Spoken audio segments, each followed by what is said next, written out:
Oke, bismillahirrahmanirrahim. Assalamualaikum warahmatullahi wabarakatuh.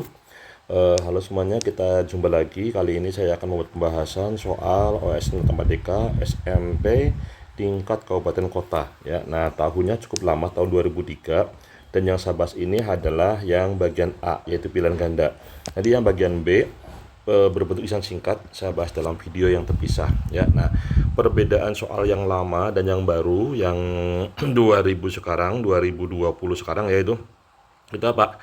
Soalnya emang lebih mudah yang zaman dulu, yang 2023, 2003 dan seterusnya ya, itu lebih mudah gampang. Tapi untuk memulai belajar bagi yang dari awal ini cocok, bagus ya, itu menurut saya ya. Itu silakan dicoba disimak ya. Baik, langsung nomor satu tentang perpangkatan.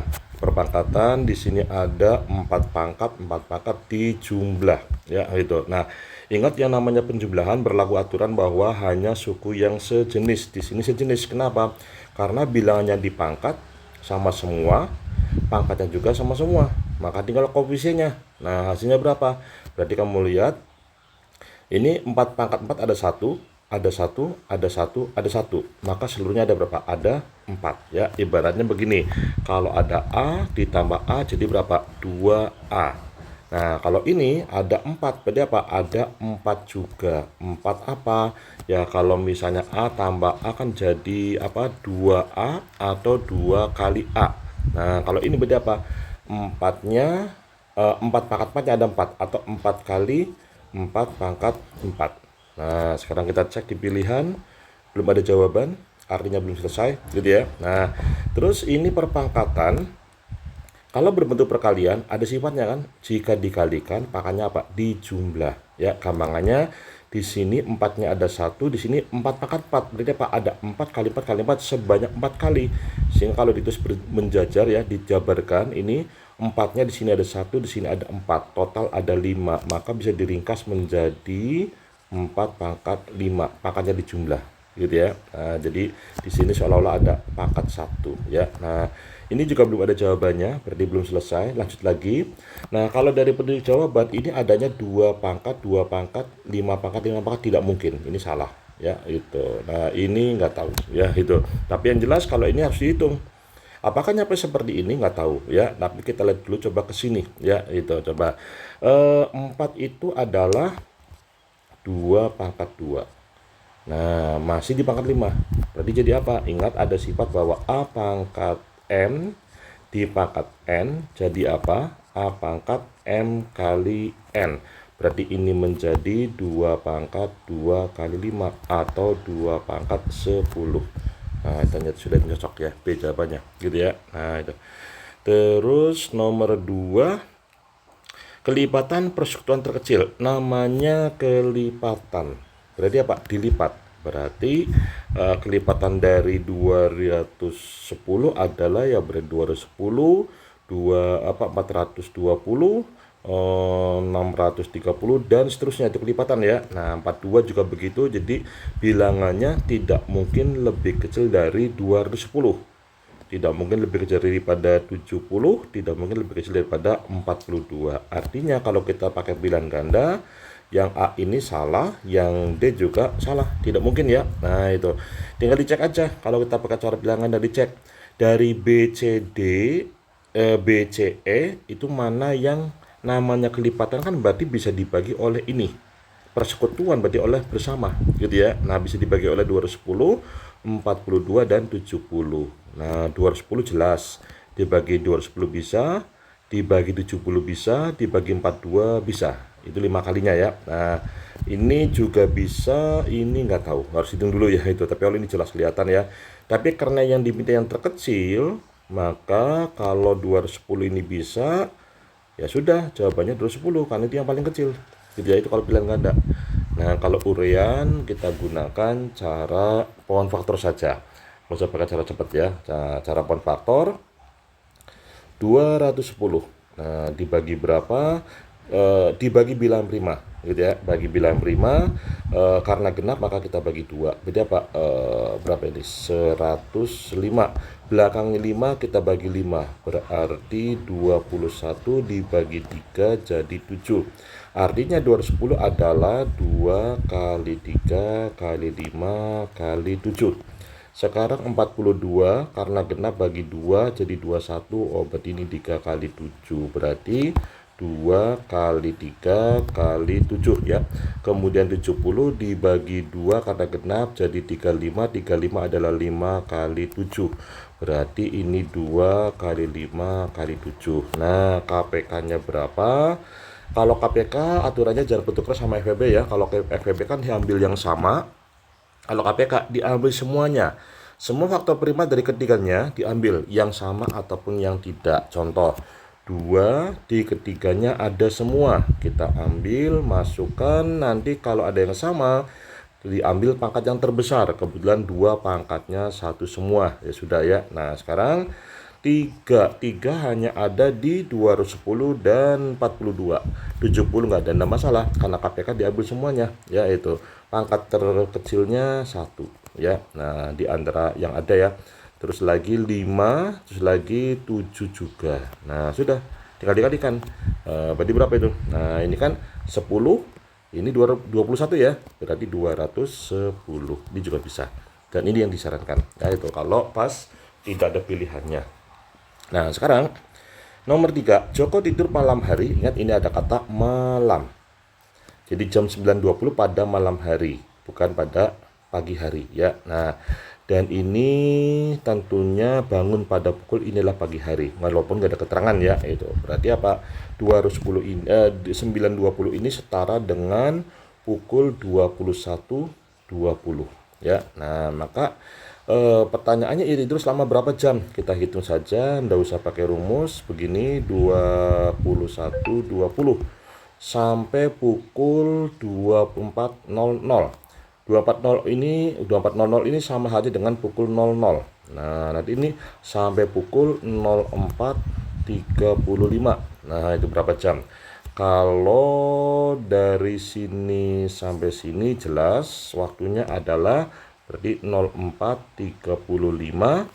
Nah, kalau dari sini sampai sini waktunya berapa? Kita kurangkan 24.00 dikurangi 21.20. Nah, ini aturan pengurangannya menit dengan menit, jam dengan jam. Cuma ini tidak boleh negatif. Lah kalau negatif pinjam depannya. Menit pinjam ke jam. Berarti 1 jam bernilai 60 menit. Maka yang 24 ya. 24 menjadi 23, 1 jamnya menjadi 60. Yang di bawah tidak berubah.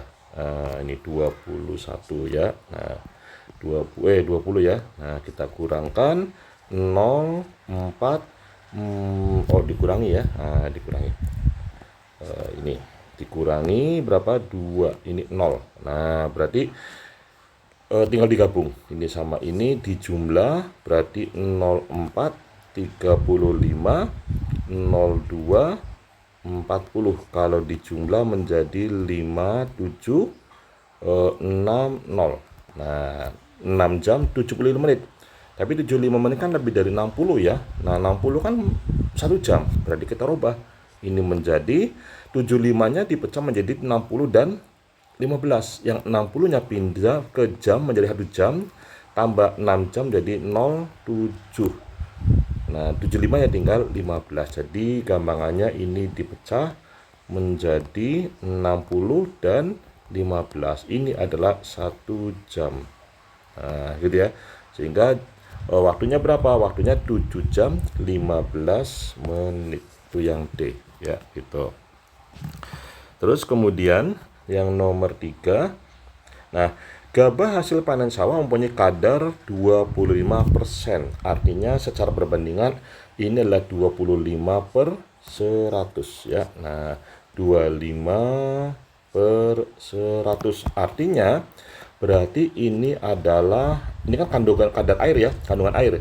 Berarti air gitu ya. Nah, ini adalah seluruhnya total gitu ya. Nah, setelah dijemur, kadar air menyusut sebanyak 80%. Nah, yang ditanya kadar air tersebut saat ini sisanya berapa? Nah, karena sisanya 80% yang menyusut, berarti sisanya itu berapa? Sama dengan 100% dikurangi 80%. Jadi berapa? Tinggal 20%. Gitu ya. Nah, sisanya. Nah, berarti kadar airnya kita anggap saja pakai yang gampang aja ya, itu jadi 25 bagian itu adalah air. Nah, airnya nyusut 80%, tinggal berapa? 20%. Nah, 20% itu berapa dari 25? Kita hitung 25 dikali 20%, 20 per 100. Berarti ini coret-coret, ini kan jadi 1/5 ya. 25 bagi 5 berarti 5. Oh ya, ini ada persennya harus saya. Nah, ya nggak ada persen ya. Persennya sudah hilang ya itu. Nah, ini. Nah, ini. Nah, gitu. Berarti berapa? Ini menjadi 5. Nah, 5 apa? Mungkin 5 gram, 5 kilogram barangkali gitu ya. Itu pokoknya 5. Jadi dari 25 menjadi 5. Nah, maka persen air ya. Nah, persennya air itu jadi berapa? Ya 5 dari seluruhnya 100. Dirubah ke persen ya, dikali 100%. Berarti apa? 5%. Gitu ya. Nah, tapi ini sebenarnya salah. Ya itu salah sebenarnya. Kenapa? Karena ini kan total ya. Nah, total itu apa?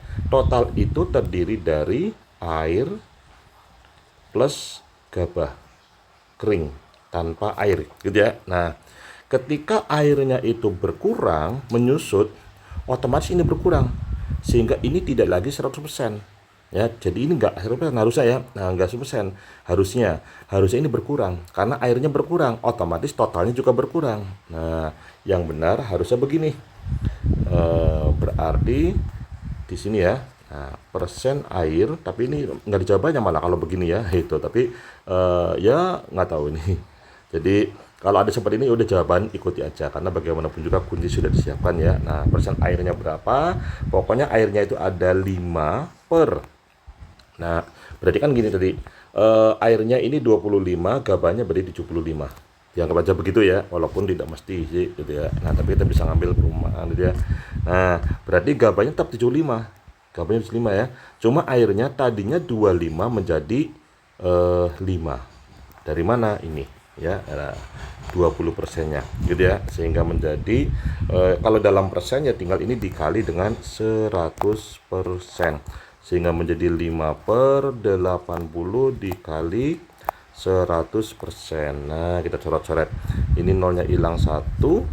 Terus ini dibagi 2 jadi 5, dibagi 2 jadi 4. Nah, atau menjadi 25 per 4% ya. Nah, 25 bagi 4, kalau 24 itu kan 6, sisa 1 bagi 4,25%. Ini harusnya ya, harusnya, tapi ya nggak apa-apa ya. Nyatanya adanya itu ya kalau mau dijawab 5% kalau pas lagi kompetisi gitu ya. Nah, terus lewat aja. Nah, ini nomor 5. Jika A dan B adalah bilangan bulat yang genap di mana A lebih dari B. Nah, maka banyak bilangan ganjil di antara A dan B. Setiap dua bilangan genap berurutan ada satu bilangan ganjil. Jadi dijamin ini pasti ada bilangan ganjilnya ya. Nah, cuma masalahnya berapa? Kan nggak mesti ada satu ya. Kalau berurutan ada satu, kalau nggak berurutan lompat. Nah, itu coba kita analisa dulu. Yang jelas kalau dari pilihan kita boleh curiga ini amin B, amin B, amin B, amin B, ini nggak tahu gitu ya. Nah, kita coba begini, misalnya kita ambil aja bilangan bulatnya adalah 2 dengan 4. Ada berapa bilangan ganjil? Ada 1, 5 gitu ya. Oh, kok 5 sih? Berapa? 3 ya, 3. Nah, terus antara 2 dan 6. Nah, ada berapa bilangan ganjil? Ada 3, ada 5.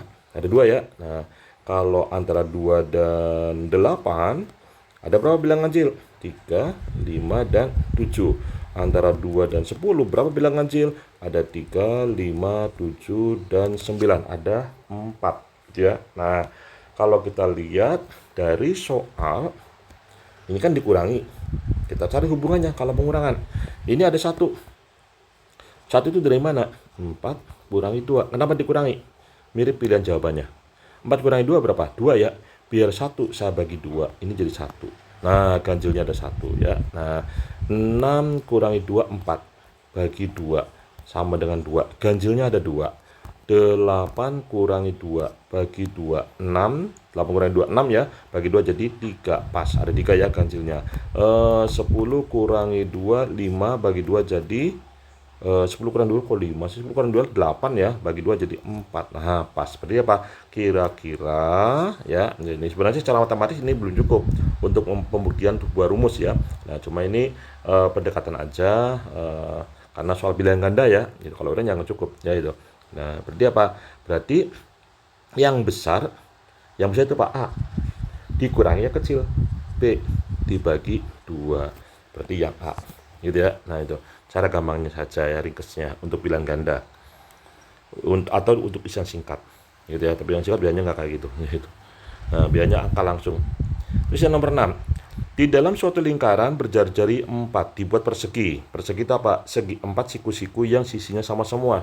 Seperti belah ketupat mirip, cuma kalau belah ketupat sisinya sama semua, sudutnya nggak harus siku-siku ya. Berarti apa? Persegi adalah bagian dari belah ketupat, cuma persegi adalah belah ketupat yang khusus yang sudutnya siku-siku.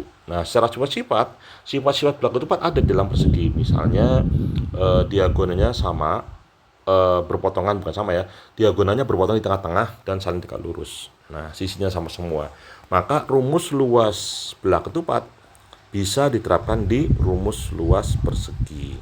Ya, itu kalau di sini ya bisa pakai apa saja ya gitu. Nah, jadi ulangi lagi, di dalam suatu lingkaran berjari-jari 4 dibuat persegi ABCD sehingga titik sudut persegi tersebut berada pada lingkaran. Jadi kalau dibuat kira-kira begini. Ini ada lingkaran seperti begini, anggap saja lingkaran yang sempurna. Oh, jadi sempurna ya. Nah, sekarang dibuat persegi ABCD. Nah, perseginya di sini kira-kira ya itu. Nah, terus ini juga persegi, jadi persegi panjang. Nah, apa wis, anggap saja persegi ya itu. Nah, seperti ini, anggap saja persegi ya itu. Nah, ya boleh dibuat persegi please, dipas-pasin ya itu boleh. Ini persegi ya. Nah, mudah-mudahan ini kalau ini mendekati, tidak akhirnya tidak ya enggak apa-apa wis. Nanti malah waktunya habis buat gambar aja ya.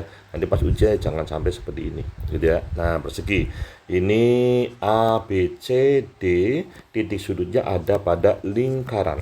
Nah, terus persegi itu sifatnya apa? Diagonalnya berpotongan di tengah-tengah. Berarti titik diagonal, perpotongan diagonal adalah titik pusat. Nah, ini adalah titik pusat ya. Nah, jari-jarinya lingkaran adalah 4. Tadi ini adalah 4, ini juga 4. Artinya ini panjangnya diagonal adalah 8. Terus yang ditanya apa? Luas persegi. Persegi itu sisi kali sisi. Sisinya misalnya X.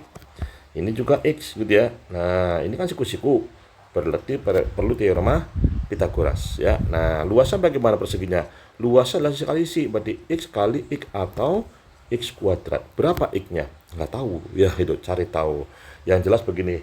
Menurut Pitagoras, sisi miring kuadrat sama dengan jumlah sisi siku-siku di kuadrat. Jumlah kuadrat dari sisi siku-siku ya. Nah, ini 8 kuadrat itu 64 ya.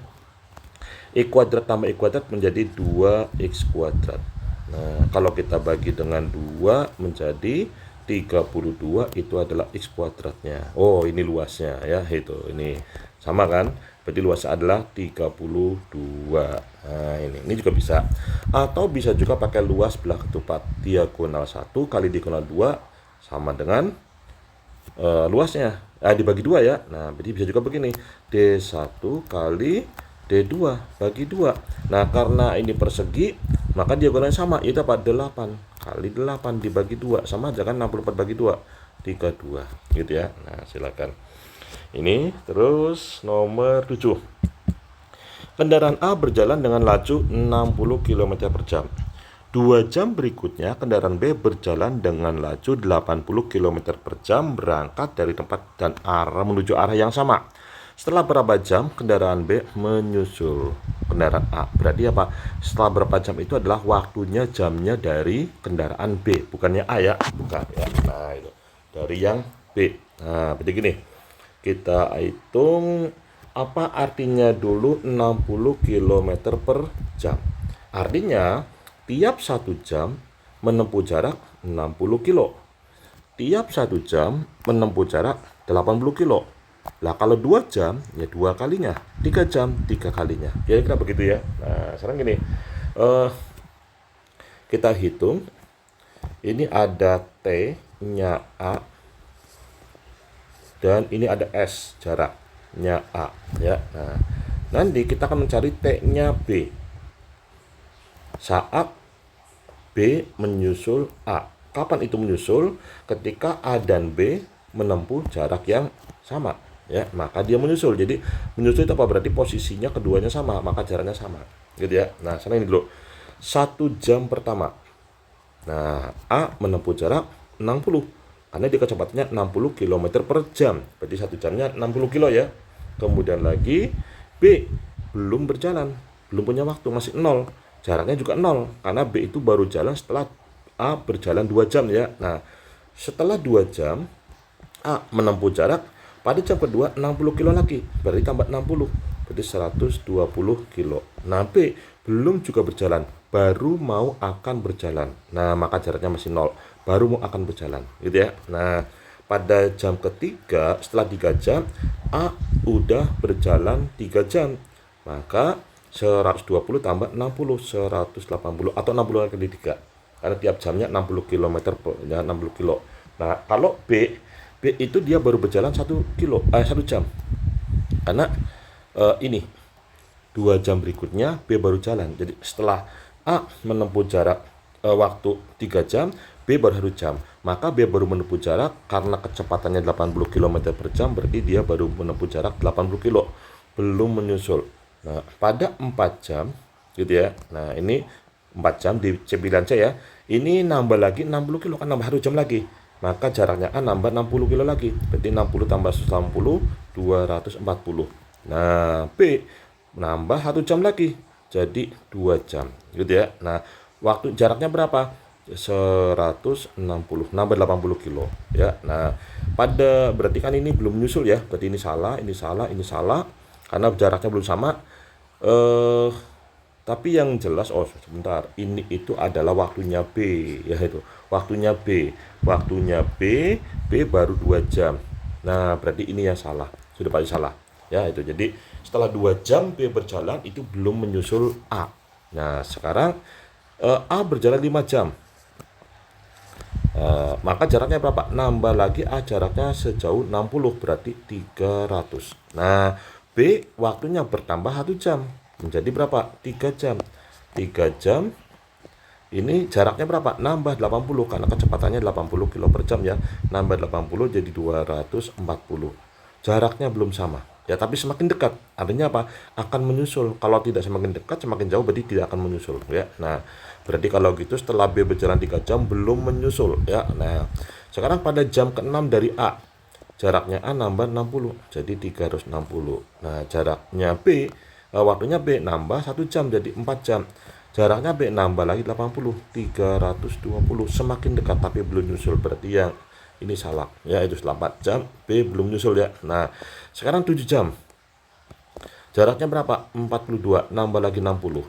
Yang B nambah 1 jam lagi, 5 jam, jaraknya berapa? Tambah 80 jadi 400, belum nyusul, berarti ini salah ya. Coba lanjut lagi, 8 ya. Nah, berarti apa? Nambah 60 berarti 480. Ini jadi 6 nambah 80 lagi 480. Nah, kita lihat jaraknya sama. Berarti apa? Sudah menyusul. Lagi pula kalau A B C D salah ya mesti benar ya, mestinya begitu ya, itu. Nah, ini cara pertama. Cara kedua matematis gitu ya, ngitung pakai rumus gini. Yang namanya kecepatan itu apa? Jarak dibagi waktu. Berarti yang namanya jarak S itu apa? Kecepatan dikali waktu gitu ya. Nah, ketika B menyusul A, maka jaraknya B sama dengan jaraknya A. Berarti V-nya B dikali T-nya B sama dengan V-nya kecepatannya A dikali waktunya A.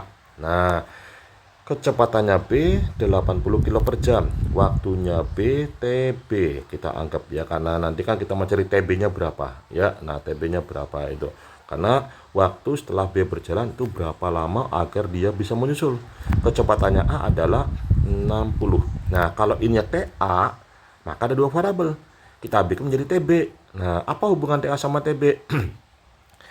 TA itu lebih banyak daripada TB. Kenapa? A jalan duluan, setelah 2 jam baru B jalan. Artinya apa? Berarti kalau kita lihat di sini waktunya B dengan A itu apa? Berselisih 2 ya. Nah, berarti kita punya satu persamaan bahwa TB atau TA ya itu apa? Sama dengan TB ditambah 2. Kan lihat ini ya, itu ketika A-nya 4 maka dia baru 2 ditambah 2 lagi sama 5, dia baru B-nya baru 3 tambah 2 lagi sama, jadi B tambah 2. Maka ini saya ganti menjadi TA-nya ya, menjadi TB ditambah 2. Nah, ini satu variabel ya, ketemu. Nah, sekarang ini dulu, kedua ruas saya bagi dengan 20 sehingga ini menjadi 4TB.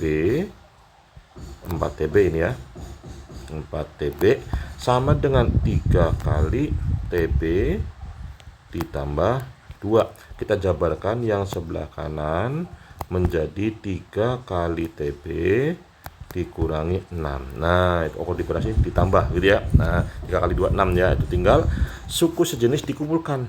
Nah, atau kalau gampangannya kiri sama kanan kita kurangi dengan sesuatu yang sama. Nah, itu jadi apa? Ini kiri sama kanan kita kurangi dengan 3 kali TB agar TB-nya yang ruas kanan habis.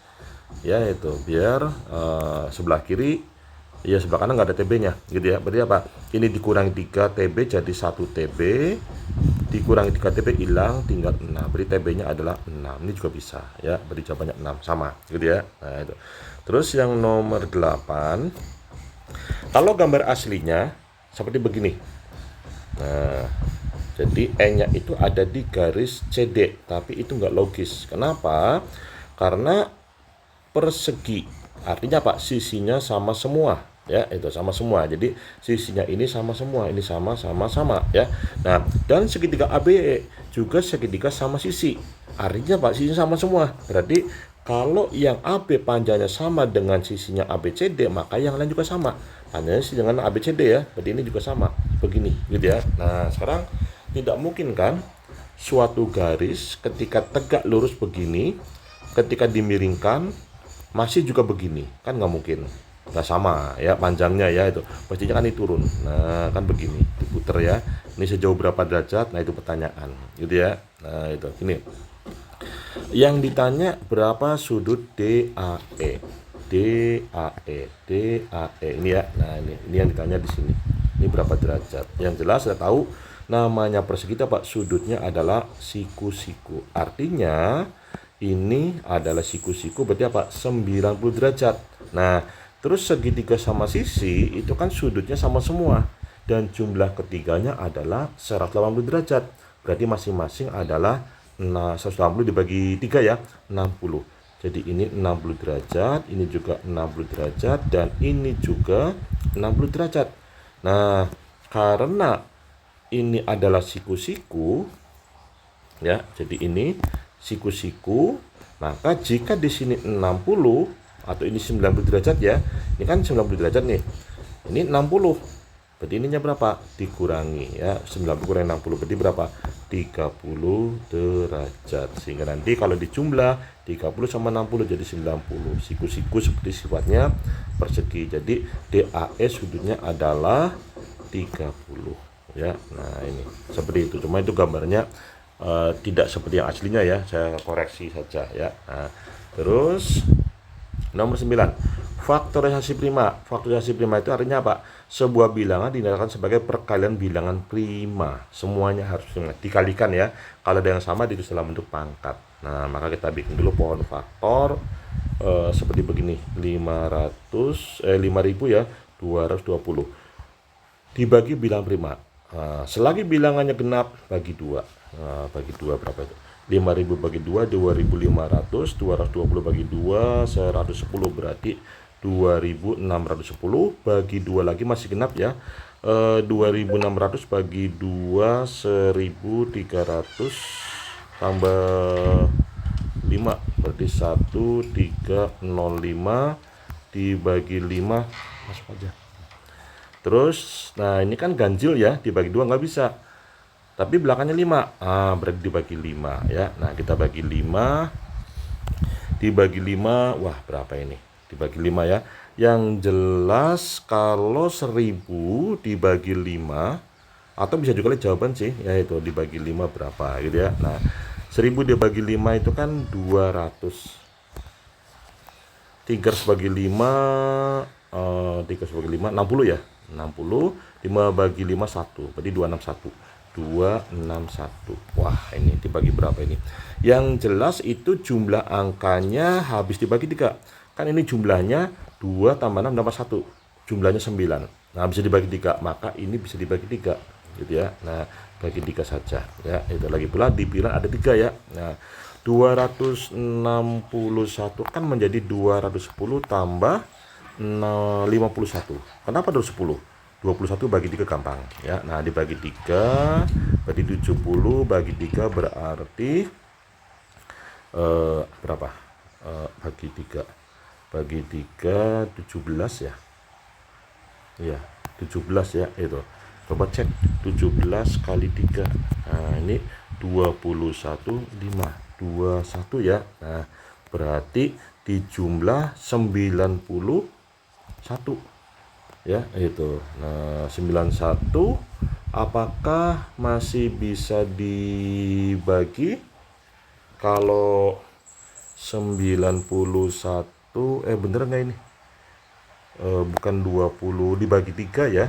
Dibagi 3 ini salah sebentar. Salah ngitung.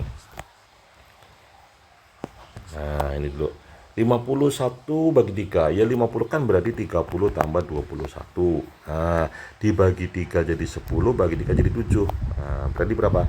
17 ya.